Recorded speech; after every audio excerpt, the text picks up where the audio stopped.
ये है ललिता जी का मंदिर। राधा जी की सखी जो थी ललिता जी, इनका मंदिर है ये। बड़ी है, राधा तो बड़ी है। हाँ, राधा से बड़ी है। तो यहाँ से जाना है और ऊपर ये मंदिर। अपनापन और अपनत्व देने वाला सच्चा प्रेमी होता है। ईर्ष्या, जलन, राग, द्वेष, घमंड से आयु क्षीण होती है।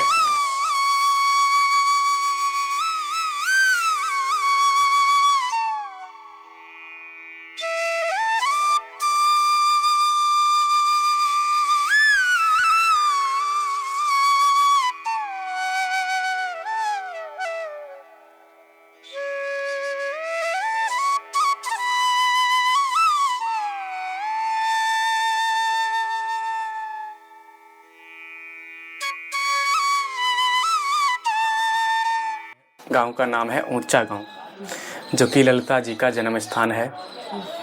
आपके पीछे में जो पर्वत है, इस पर्वत का नाम है अटोर पर्वत, और इसी के ऊपर ललिता जी का मंदिर है। इस गांव में जो है ठाकुर जी की 3 लीला स्थलियाँ हैं। पहला ललिता जी का जन्म स्थल, दूसरा आप देह बिहारी जी का दर्शन कर रहे हो, इसको देह कुंड बोलते हैं। तीसरा अलता पहाड़ी, जिसको सखीगिरी पर्वत बोलते हैं, उस पर 56 कटोरे, फिसलनी चला आदि आदि ठाकुर जी की लीला स्थलियाँ हैं। तो ललिता जी के जन्म स्थल का आपको पता है, ललिता जी का जन्म हुआ। अलता पहाड़ी का आपको पता है कि ठाकुर जी वहाँ पे 56 कटोरे हैं, फिसलनी चला है वगैरह। तो देह कुंड पे ठाकुर जी ने स्वामी जी का तुलादान किया। देह कुंड की जो लीला है, जैसे द्वारका में सत्यभामा जी ने कान्हा जी का तुलादान किया, ठीक उसी प्रकार से यहाँ पे कान्हा जी ने श्री राधा जी का तुलादान किया।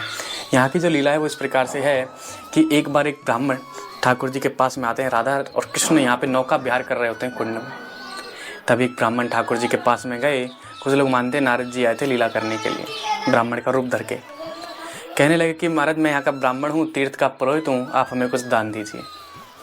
और जो द्वापर, सतयुग या त्रेता युग में दान मांगते थे तो ब्राह्मण से उसकी इच्छा पूछते थे, क्योंकि जैसे गुरु द्रोणाचार्य जी ने जब एकलव्य जी से दान मांगा तो उनसे उसकी इच्छा पूछी, ना कि ऐसा कह कि गुरुदेव आपकी फीस कितनी हो गई, 1000 रुपये तय थी, ये लीजिए 1000 रुपये।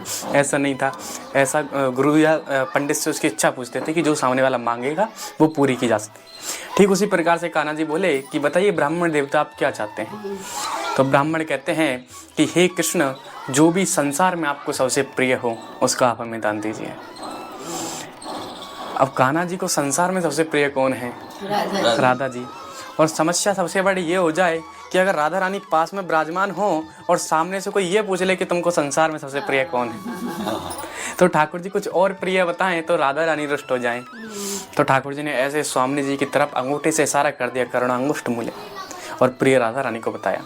जब प्रिय राधा रानी को बताया और ब्राह्मण से उसकी इच्छा पूछी, यानी वचन ही दिया कि जो आप मांगे मैं दूंगा, तो श्री जी का ठाकुर जी ने इस स्थान पर ब्राह्मण को दान दिया, श्री जी का ही दान कर दिया।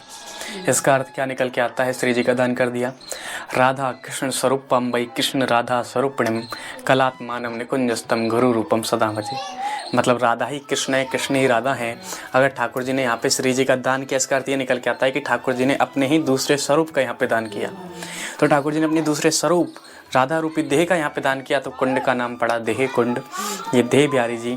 उसके बाद में जब ब्राह्मण अब राधा रानी को अपने साथ में लेके चलने लगे तो ठाकुर जी ने विचार किया कि बिना राधा रानी के तो रह नहीं सकते। ठाकुर जी सोचने लगे कि हम सबको चलते हैं, ब्राह्मण हमको चल ले गए और चला तो चला, साक्षात राधा रानी को ही ले गए। तो ठाकुर जी वापस मांगने का आग्रह करते हैं ब्राह्मण से राधा रानी को कि ब्राह्मण देवता राधा रानी को हमको वापस करो। अब ब्राह्मण कहते हैं कि प्रभु, अगर आप राधा रानी को वापस चाहते हो, क्योंकि आपने दान दी, राधा रानी आपने दान दी वस्तु तो ऐसे वापस हो नहीं सकती। लेकिन ठाकुर जी कहने लगे जो चाहे मांग लो। अब सामने ब्राह्मण बैठा हुआ, ब्राह्मण से कह दो जो चाहे मांग लो, तो इसका अर्थ क्या है कि आप देते देते थक जाओगे, लेकिन हम ब्राह्मण मांगते मांगते नहीं थकेंगे। क्योंकि ठाकुर जी ने हमारी प्रवृत्ति ऐसी बनाई है। जब ठाकुर जी ने वामन अवतार लिया था, कहने को 3 पग भूमि मांगी थी राजा बलि से, लेकिन 3 पग में ही तीनों लोग नाप दिए, 2 पग में ही नाप दी और तीसरा तो उनके सर पर रखना पड़ा। तो ब्राह्मण तो ठाकुर जी की कृपा से शुरू से ही ऐसे रहे। तो ब्राह्मण कहते हैं कि अगर सामने जी को वापस चाहते हो तो इनके वजन के बराबर तोल करके हमको स्वर्ण दान दो, तभी हम आपको लाडली जी को वापस करेंगे। तो की और राधा को मोल दियो सोने से तोल, लियो कृष्ण कन्हैया ने राधा धनन मोल, रखो पंडित को मान दियो सोने को दान। श्री जी को तराजू में विराजमान कर उनके वजन के बराबर ठाकुर जी ने स्वर्ण तोला। अब जब श्री जी का वजन तोला है, देखो यहाँ पे बात समझने के लिए है जब श्री जी का वजन ठाकुर जी ने तोला तो उल्लेख मिलता है कि श्री जी का वजन बराबर नहीं होता है। तो कहीं कहीं पे तो मान्यता है कि तुलसी का दल रख करके बराबर किया। एक विचार मिलते हैं संत के, जो हमारे बल्लभाचार्य जी हैं, उनके भाव के अनुसार लीला मिलती है। जब श्री जी का ठाकुर जी ने वजन तोला तो श्री जी का वजन बढ़ते बढ़ते 120 किलो हो गया। 120 किलो हो गया। अब क्योंकि ठाकुर जी ब्रज में रहे हैं 11 साल 56 दिन, 11 साल के ठाकुर जी, और राधा रानी ठाकुर जी से सिर्फ 11 महीने बड़ी हैं, तो लगभग 12 साल उम्र रही होगी राधा रानी की। तो 12 साल के बच्चे का वजन कितना होता है? 25-30 किलो, इससे ज़्यादा नहीं होता 12 साल के। और जब 12 साल के बच्चे का वजन 120 किलो हो जाए तो ठाकुर जी सोच में पड़ेगी कि राधा रानी किशोरी जी तो लीला कर रही हैं, और जब तक किशोरी जी नहीं जाएंगी तब तक वजन बराबर हो नहीं से रहा। तो ठाकुर जी ने यहाँ पे जो है किशोरी जी से क्षमा मांगी है कि लाडली जी हमको क्षमा कर दें कि हमने आपको वस्तु समझ के दान दिया। और फिर ठाकुर जी ने मयूर का रूप धरा और श्री जी का जो पड़ला था जिसमें श्री जी विराजमान थी उसके नीचे अपना मस्तक यानी मयूर का मस्तक लगा करके श्री जी को ऊपर उठाया, तब जाके वजन बराबर किया। तो ये यहाँ की देह कुंड की लीला है। इसीलिए जैसे क्या होता है ना कि द्वारका में मतलब पूरे ब्रजमंडल में सिर्फ इस स्थान पर सोने का दान होता है, और पूरे भारतवर्ष में या पूरे विश्व में सिर्फ 2 जगह होता है। एक तो द्वारका में होता है क्योंकि वहाँ पे कान्हा जी का तुलादान होगा, एक यहाँ पे होता है ब्रजमंडल में देह बिहारी जी में। क्यों होता है? क्योंकि एक तो ये लीला हो गई, दूसरा यहाँ की जो महिमा है वो इस प्रकार से है। ये जो लीला स्थली है ठाकुर जी की लगभग ब्रज में आखिरी लीला स्थली है, ठीक है, आखिरी लीला स्थली है ठाकुर जी की। अब जब आप यात्रा प्रारंभ करते हो या ख़त्म करते हो, जैसे पुराने समय में क्या होता था, अश्वमेध यज्ञ होते थे। तो जब जो अश्वमेध यज्ञ का घोड़ा होता था, अश्व होता था, जो पूरे उसमें राज्य में चक्कर लगा के आ जाता था, तब ब्राह्मणों को, ऋषि मुनियों को जो भी था सोना चांदी गाय आदि दान करते थे। तो क्या होता है कि जब आप यात्रा खत्म करते हो, आज भी हमारे यहाँ होती हैं कि जब आप यात्रा खत्म करते हो तो किसी ब्राह्मण को दान देना होता है जिससे कि आपकी यात्रा सफल हो। तो देह कुंड पे सबकी यात्रा खत्म होती है पूरे ब्रजमंडल की, ब्रज 84 कोस की, इसीलिए यहाँ पे सोने का दान होता है। जो लोग सोने का दान नहीं कर पाते, क्योंकि मैंने आपको पहले ही बताया कि राधा रानी का वजन कितना हुआ 120 किलो, और एक तुलसी का दल रख करके बराबर किया, तो कुल संख्या कितनी हो गई 121। तो इसीलिए यहाँ पे 121 रुपये का भी दान होता है। तो ये यहाँ की देह कुंड की महिमा है पूरे ब्रजमंडल में, और कहीं पे ऐसी दिव्य लीला आपको नहीं मिलेगी। राधे राधे राधे राधे।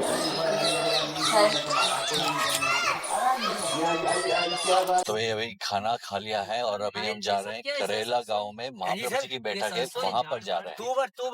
तो रास्ता एकदम नैरो है और बहुत ही खाली खाली सा है। तो काफी खेत खलियान यहाँ को देखने को मिलेंगे अपने।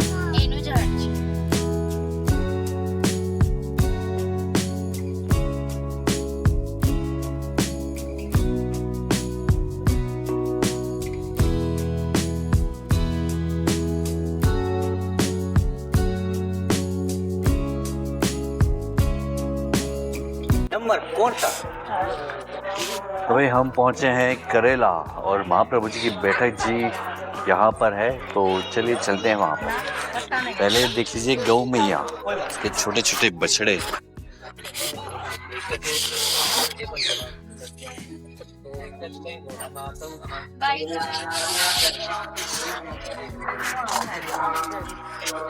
मेन बेच है महाप्रभु जी गुसाई जी बेच है, मेन गुसाई जी नहीं बैठो महाप्रभु जी પણ એ महाप्रभु નામ થી ગણાય છે। એને કે ખાવાનું નથી, એને ફોટો પાડે છે।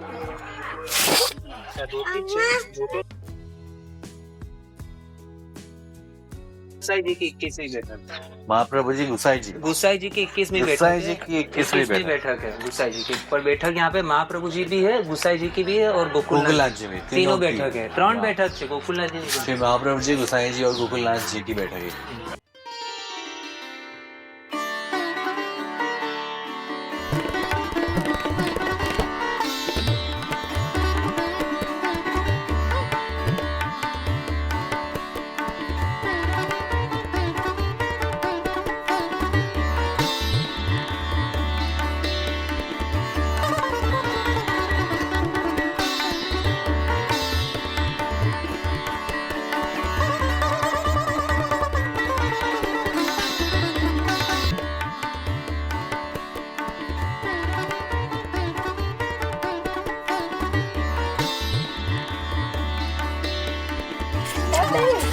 करेला बैठक जी के बाद हम जा रहे हैं चंपकलता चंपकलता अष्ट सखी के मंदिर।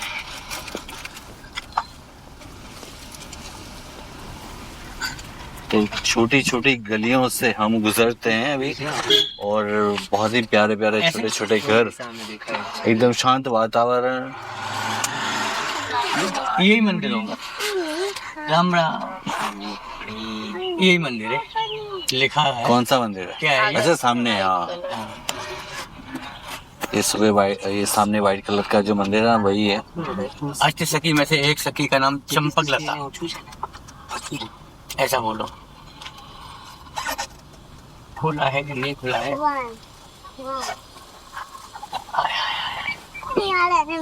ये अलग है। करेला बरसाना, करेला कमंडल देवाचार चार्य रास मंडल, ये अलग है भाई। एक सेकंड मैं पूछ लेता हूँ। ये अलग, ये वो नहीं है। चंपकलता का मंदिर, वो घूम के जाओ है ना, मेहमान यहाँ लगा दो गाड़ियाँ, धंधे के ले लेंगे बस को देखो। कितना दूर है यहाँ? दूर है। योग मत जाओ, जो गाड़ी में लगा है आगे तब।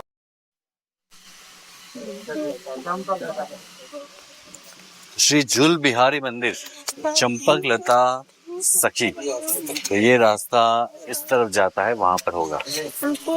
अरे यार शिट,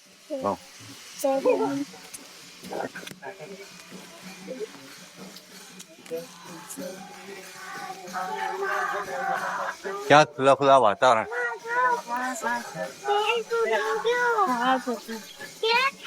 में तो वो है।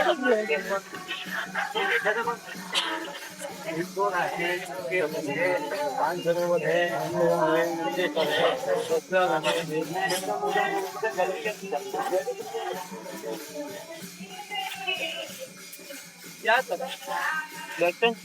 दर्शन तो खुले थे।